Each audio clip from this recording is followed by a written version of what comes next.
Bagong bagyo, nagbabantang pumasok sa Pilipinas sa Sabado o Linggo. Exclusive, patakaran sa pagpapalabas ng tubig ng mga dam, pinababago. Exclusive, City Luneta sa Itogon, Benguet, misulang ghost town na. 11 sundalong sangkot sa Fort Bonifacio standoff, inabsuelto.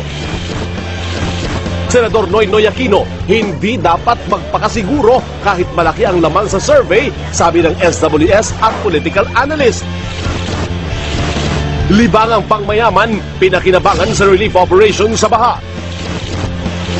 At higanteng paper mache, ibinarada sa Bacolod.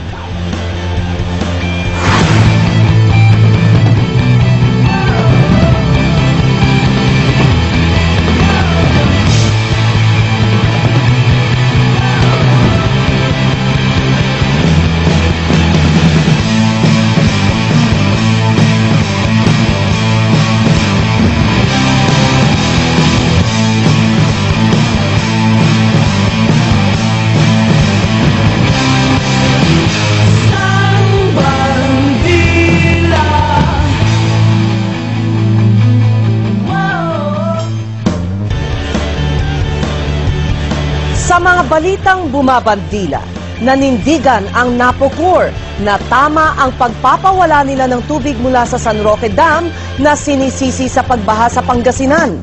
Ang tanggap nila maging ng Pag-asa na dapat nang baguhin ang patakaran sa pagpapawala ng tubig. Magbabandila si Alvin El Chico.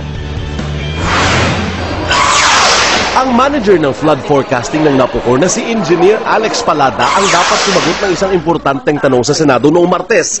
Bakit hinintay pa ang buhos ng ulan bago nagpakawala ng tubig ang San Roque Dam? Ngayong lumagpas na sa normal level na 280 meters ang San Roque Dam noong October 3 hanggang October 5 pa lang. 4 and 5, walang ulan sir eh. Hindi po umulan? Hindi umulan nun eh. Umaaraw nga sa Pangasinan eh. Kung may maganda lang sana ang forecast natin, may maganda tayong forecaster. Pwede nating hintayin siya eh. Kung malaman natin kung ilan yung itatapon niya. Inamin nga ng Pag-asa na wala rin sa kanilang hinagap na babalik pa pala ang bagyong Pepeng. Batay raw kasi sa lahat ng forecast model noong mga panahon